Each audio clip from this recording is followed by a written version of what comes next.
కేంద్ర ప్రభుత్వం ఎన్నికల కమిషన్లో మొదలు సర్ పెట్టారు. ఇప్పుడు సెన్సస్ అంటున్నారు. ఈ సెన్సస్ లో గతంలో నరేంద్ర మోడీ గారు కూడా ప్రామిస్ చేశాడు. అంతకుముందు ఏది మన హోమ్ మినిస్టర్ అయినటువంటి రాజ్నాథ్ సింగ్ కూడా చెప్పడం జరిగింది, నేను కులగన చేస్తాను 2008లో అన్నాడు.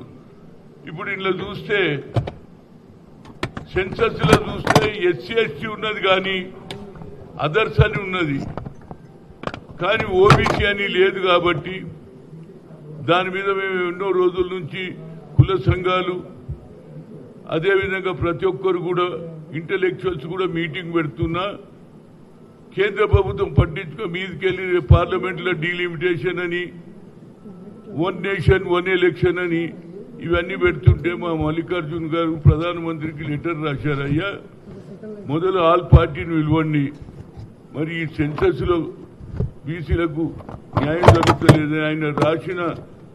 ఆయన చెప్పినటువంటి మాట రాసినటువంటిది బెంగళూరులో చెప్పడం జరిగింది. బెంగళూరులో సామాజిక న్యాయం గురించి మల్లికార్జున్ ఖర్గే మంత్రికి లేఖ. ఇటీవల ఏఐసిసి అధ్యక్షుడు మల్లికార్జున్ ఖర్గే లోక్సభలో ప్రతిపక్ష నేత రాహుల్ గాంధీతో కలిసి న్యాయం సరైన విధానాలు రూపకల్పన చేయాలని నరేంద్ర మోడీ సంయుక్త ఒక లేఖ రాశారు. దేశంలో చేపట్టే కులగణను క్యాస్ట్ వైజ్ సెన్సస్ ను సంబంధించిన ప్రశ్నావళిని రద్దు చేసి మరింత స్పష్టమైన కొత్త ప్రణాళికను రూపొందించాలని వారు ఈ లేఖలో డిమాండ్ చేశారు. సామాజిక న్యాయం సాధన కోసం వారు ప్రస్తావించిన ముఖ్యాంశాలు మరియు డిమాండ్లు ఇవ్వడం, ప్రధాని డిమాండ్లకు అభ్యంతరాలు, ప్రభుత్వ ప్రశ్నావళి రద్దు, ప్రభుత్వ నోటీస్పై చేసిన ప్రభుత్వ ఓపెన్ ఎయిడెడ్ పరిమితులు లేని ప్రశ్నలు విధానం తప్పుదోవ పట్టించేలా ఉంది. డేటా దుర్వినియోగం కూడా కాకుండా చూడడం, స్పష్టమైన డ్రాప్ డౌన్ మూను లేకపోతే ఒకే కులానికి వేర్వేరు ప్రాంతాలలో వేర్వేరు పేర్లతో నమోదు చేయడం వల్ల 2011లో నాటిలాగానే డేటా మొత్తం నిరుపయోగమయ్యే యుగంగా మారే ప్రమాదం ఉంది. సామాజిక న్యాయం విధానాలు, ఖచ్చితమైన సామాజిక ఆర్థిక కులాల డేటా లేకపోతే విద్యా ఉపాధి సంక్షేమ పథకాలలో సామాజిక న్యాయం సమర్థవంతంగా అమలు చేయడం సాధ్యం కాదు.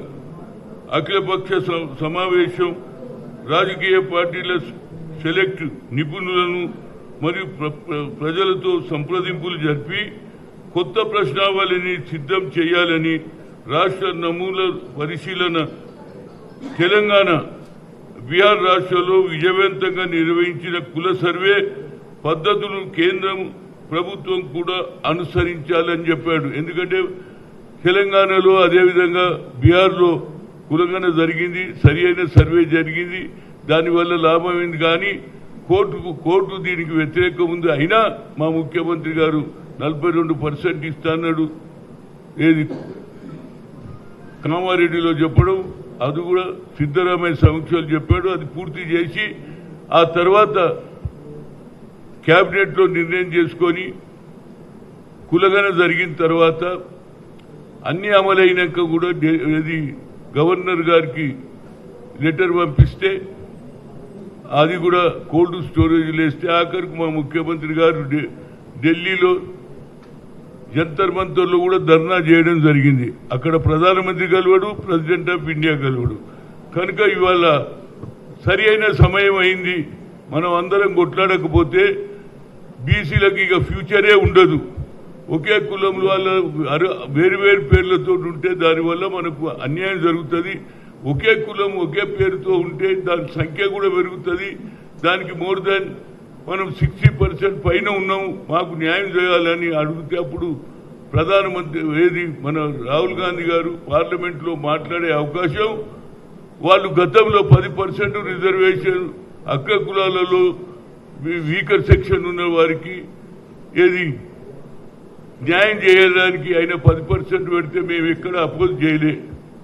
ఇప్పుడు వాళ్ళు అపోజ్ చేస్తున్నారు. అంతేకాకుండా కోర్టులకు పోయి ఏమంటున్నారు తెలుసా, ఏది కులగణనే చేయొద్దని అంటే దానికి మన ఆయన పేరు సూర్యకాంత్ గారు చీఫ్ జస్టిస్ ఏమన్నాడు, కులగణ జరగాల్సిందే, కులగణ జరుగుతూనే వాళ్ళు జీవితాలలో మార్పు వస్తుంది, అభివృద్ధి మీద అవకాశాలు వస్తాయి, ఉద్యోగాలు వస్తాయి, వాళ్ళ జీవితాలు బాగుపడతాయంటే ఇంతవరకు చేయకుండా ఈ దీంట్లో కూడా సెన్సస్ లో కూడా కులగణ ముసురే లేదు. అదేవిధంగా మాజీ ముఖ్యమంత్రి సిద్ధరామయ్య గారు ఇటీవల బెంగళూరులో జరిగిన ఒక సెమినార్లో అంతర్గత రిజర్వేషన్లు మరియు సామాజిక న్యాయంపై తన నిబద్ధతను చాటుతూ కీలక వ్యాఖ్యలు చేశారు. ప్రెస్ మీట్ లేదా సదస్సు వేదికగా అయినా మాట్లాడిన ముఖ్య అంశాలు కింది విధంగా ఉన్నాయని, పదవి లేకున్నా మద్దతు, ప్రస్తుతం తాను ప్రభుత్వ అధినేత కాకపోయినా, చేతిలో అధికారం లేకపోయినా అంతర్గత రిజర్వేషన్లు సామాజిక న్యాయం కోసం నేను ఎల్లప్పుడూ నిలబడతానని స్పష్టం చేశారు. రిజర్వేషన్ల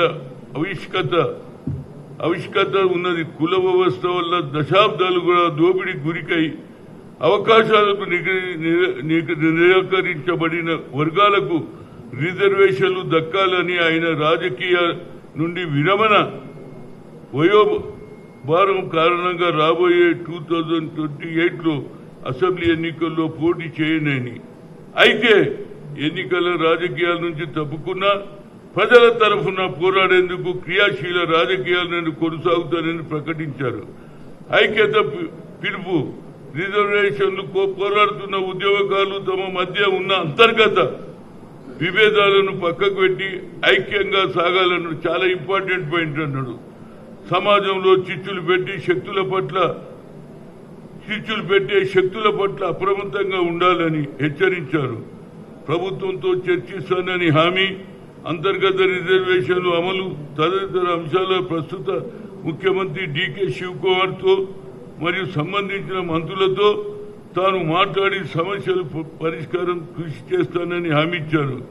సిద్ధరామయ్య మాట్లాడిన పూర్తి వివరాలను ప్రముఖ వార్తా సంస్థలైన దక్కన్ హెరాల్డ్లో వారి వెబ్సైట్ కూడా చూడవచ్చు అన్నారు. అంటే అందరికీ తెలిసిపోయింది. ఎందుకంటే నరేంద్ర మోడీ తనకు తాను ఓబీసీ అంటాడు. ఈ దేశానికి 13 సంవత్సరాల నుంచి ఆయన ప్రధానమంత్రి ఉంటాడు. కానీ బీసీల సమస్యలు ఆయన ఎక్కడ కూడా మాట్లాడతలేడు. కాబట్టి దానికి అగ్రకులాలు అయినటువంటి రాహుల్ గాంధీ మాట్లాడాడు. దానికి తప్పనిసరిగా న్యాయం చేయాలని అడుగుతున్నాడు. వారికి అన్యాయం జరిగింది తరతరాల నుంచి కనుక we come to the power will conduct caste wise census అన్నాడు. దాని అనుసరిగానే మన రాష్ట్రంలో రేవంత్ రెడ్డి గారు తప్పనిసరిగా అమలు చేస్తా అన్నాడు. దానికంటే ముందు నేను 10 జిల్లాలు తిరిగినా, అయ్యా రిజర్వేషన్ కావాలి, రాహుల్ గాంధీ ఆలోచనను మనం ఇంప్లిమెంట్ చేయాలి, ఆయన మన గురించి పోరాడుతుందని ఆఖరుకు కామారెడ్డిలో ఆయన 42% రిజర్వేషన్ సిద్ధరామయ్య సమక్షంలో చెప్పడం జరిగింది. లోకల్ బాడీలో అది కూడా జరిగింది. ఆ తర్వాత ఆయన ఊకోలే, కులగణ కూడా జరిపించుడు. కులగణ జరపాలంటే కేబినెట్ లో నిర్ణయం తీసుకొని ఇంటింటికి తిరిగి ఏ కులం ఏం చేస్తారు, మీకు అభివృద్ధి ఎట్లున్నది అని మీ కులాల పేర్లు కూడా తీసుకున్నాడు. దానికి 58% మన తెలంగాణలో వచ్చింది. కాబట్టి ఇవాళ మల్లికార్జున్ గారు 2 పేర్లు ఎత్తాడు. తెలంగాణ బీహార్లో జరిగింది. దాని గురించి మేము కొట్లాడుతూ ఉన్నారు. డీలిమిటేషన్ లో కూడా మహిళలకు రిజర్వేషన్ ఇవ్వాలని రాసిండు. దానికి పార్లమెంట్ సమావేశం పెట్టాలి, అన్ని పార్టీలను పిలవాలి, మా సంగతి ఏందో తెలుసుకోవాలి, ఎన్ని రోజులు మాకు అన్యాయం చేస్తారు బీసీలకని మల్లికార్జున్ ఖర్గే అదేవిధంగా రాహుల్ గాంధీ గారు పోరాడుతున్నారు. దీనికి రేపు పొద్దున మనం కూడా వారు ఏదైతే ఆలోచన చేస్తారో దానికి పూర్తి సహకారం ఇవ్వాలంటే మనం కూడా తెలంగాణలో రేపు మీటింగ్ పెట్టుకొని అన్ని కాంగ్రెస్ లో ఉన్న శాసనసభ్యులు కానీ పార్లమెంట్ సభ్యులు కానీ చైర్మన్లు కానీ మొన్ననే వేసినట్టు కుల సంఘాల చైర్మన్లు వైస్ చైర్మన్లు బీసీ సంఘాలందరూ బీసీలో ఉన్నటువంటి నాయకులందరూ వస్తే దాని మీద మనం ఒక రిజల్యూషన్ చేసి మల్లికార్జున గారికి పంపిస్తే వాళ్ళు కూడా అన్ని రాష్ట్రాలలో ఇదే పద్ధతి అవలంబిస్తే అప్పుడు ఒక యూనిటీ ఏర్పడుతుంది. ఎవరికి వాళ్ళు కాదు, మనం అందరం కలుద్దాం. అక్కడ నాయకుడు ఉన్నాడు రాహుల్ గాంధీ, మన గురించి పోరాడడానికి రెడీ ఉన్నాడు. ఆయన ఏదైతే మాట్లాడిండో దాన్ని అనుసరించాలనే ఆయన దృక్పథం ఉంది, ఆలోచన ఉంది. కాబట్టి we come to the power will conduct caste wise census. జితినా హిస్సేదారి ఉత్తి భాగీదారి అన్న తర్వాతనే ఆర్ఎస్ఎస్ బీజేపీకి ఉడుకుంటుంది. అరే రాహుల్ గాంధీకి ఎట్లన్నా పేరు వస్తుంది. కాబట్టి ఈ కులగణలో సెన్సస్ లో కూడా మా పేరు రాయరండి. మేము మనుషులం కాదురా బాబు, అడవులు ఉన్న జంతువుల లెక్క ఉంటుంది. బీసీల లెక్క సెపరేట్ రాయరట. మీరు రాస్తే రాసుకోండి, మీరు చెప్తే చెప్పుకోండి అంటే ఎట్లయితుందండి? ఎస్సీ ఎస్టీలకైతే న్యాయం ఉన్నది. బాబాసాహెబ్ అంబేద్కర్ అంటరాని తన మీద ఆ రోజులలో రిజర్వేషన్ ఇచ్చారు, అది అమలవుతుంది. మా సంగతి ఏమిటి? జనాభాలో అత్యధిక సంఖ్య ఉన్నటువంటి వారికి అన్యాయం జరుగుతుంది. కాబట్టి ప్రతి శాసనసభ్యుడు, ప్రతి ఎమ్మెల్సీ, అదేవిధంగా ఎంపీలు ఉన్నా, అదేవిధంగా చైర్మన్లు అయినటువంటి మిత్రులు, జిల్లా కాంగ్రెస్ అధ్యక్షులు అందరూ కూడా రేపు 11 o'clock నేను ఆల్రెడీ మహేష్ కుమార్ గౌడ్ గారికి కూడా చెప్పాను. తప్పనిసరిగా ఆయన కూడా రావడానికి ప్రయత్నం చేస్తాడు. ఏదైనా అదేవిధంగా శంకర్ ఏదైతే బీసీ సెల్ చైర్మన్ ఉన్నారో స్టేట్, ఆయనకు కూడా చెప్పినాను. తమరు అందరూ రావాలి, మన యూనిటీ చూడాలి. ఢిల్లీకి మన రెజల్యూషన్ పంపిస్తే ఇది అన్ని రాష్ట్రాలలో, ఎందుకంటే మా ముఖ్యమంత్రి మొట్టమొదటి వ్యక్తి రాహుల్ గాంధీ అన్న తర్వాత మొట్టమొదటిగా కులగన చేసినట్టు ఏకైక వ్యక్తి. అదేవిధంగా లోకల్ బాడీలో 42% రిజర్వేషన్ వ్యక్తి. కాబట్టి మన రాష్ట్రం నుంచే ఈ యుద్ధం మొదలు కావాలి. దానికి అందరూ రేపు తప్పనిసరిగా 11 o'clock ఇంద్రభవన్కి వస్తే మనం అందరం మాట్లాడదాం. మాట్లాడేసి ఆ రెజల్యూషన్ పాస్ చేసి ఢిల్లీకి పంపిస్తే మల్లికార్జున ఖర్గే గారు ఇంకా ఫోర్స్గా, అదేవిధంగా రాహుల్ గాంధీ గారు ఫోర్స్గా తప్పనిసరిగా నరేంద్ర మోడీ మీద, కేంద్ర ప్రభుత్వం ఎన్డీఏ ప్రభుత్వం మీద ఒత్తిడి తేవడానికి ఉపయోగపడుతుందని మీడియా ద్వారా అందరినీ రిక్వెస్ట్ చేస్తున్నా. తప్ప ఇది ఇంటి పని కాదు, మన పని కాదురా బాబు, మన సొంత పని, మన భవిష్యత్తు, మన జీవితాలతో ఆడుతున్నటువంటి నరేంద్ర మోడీకి ఆర్ఎస్ఎస్ కు బుద్ధి చెప్పాలంటే రేపు తప్పనిసరిగా రావాలి. అందరు వచ్చి దీనికి రెజల్యూషన్ చేసి పంపిస్తే ఇది అన్ని రాష్ట్రాలలో కూడా అమలవుతుంది అనేది నా ఉద్దేశం. ఏదైనా ఇవాళ రాఖీ పూర్ణం రోజు మా అక్కలు చెల్లెళ్ళు వచ్చి మా అన్నలకు రాఖీలు కడతారు. వారందరికీ కూడా నా శుభాకాంక్షలు. అదేవిధంగా ఇవాళ మా ముఖ్యమంత్రి దగ్గరికి సీతక్క, అదేవిధంగా కొండా సురేఖ గారు కూడా పోయి రాఖీ కట్టిందంటే ఇది మన కల్చర్. అన్నకు చెప్పునికి రాఖీ కట్టే కల్చర్, దానికి నేను అభినందిస్తున్నా. అటు సీతక్కని కానీ ఇటు ఎవరు కొండా సురేఖ గారిని ఇద్దరిని చేస్తున్నా. ఇది మన కల్చర్ను తప్పనిసరిగా పాటించాలి. రాజకీయాలలో వస్తాయి పోతాయి, కానీ మనకున్నటువంటి అనుబంధం, మనకున్నటువంటి పండుగ రోజు మాత్రం ఇవాళ చూడు ఎక్కడున్నా దసరా రోజు ఎంతమంది శత్రువులు ఉన్నా దసరా రోజు వచ్చి కౌలించుకున్నట్టు ఈ ఏదైతే రాఖీ పూర్ణం కూడా మన అక్కలు పెళ్ళిళ్ళు వచ్చి మనకు రాఖీ కడతారు. వాళ్ళందరికీ భవిష్యత్తు బాగుండాలి, వాళ్ళకు మంచి మొగుడు దొరకాలి, మంచి భర్త దొరకాలి అని కోరుతూ సెలవు తీసుకుంటున్నాను.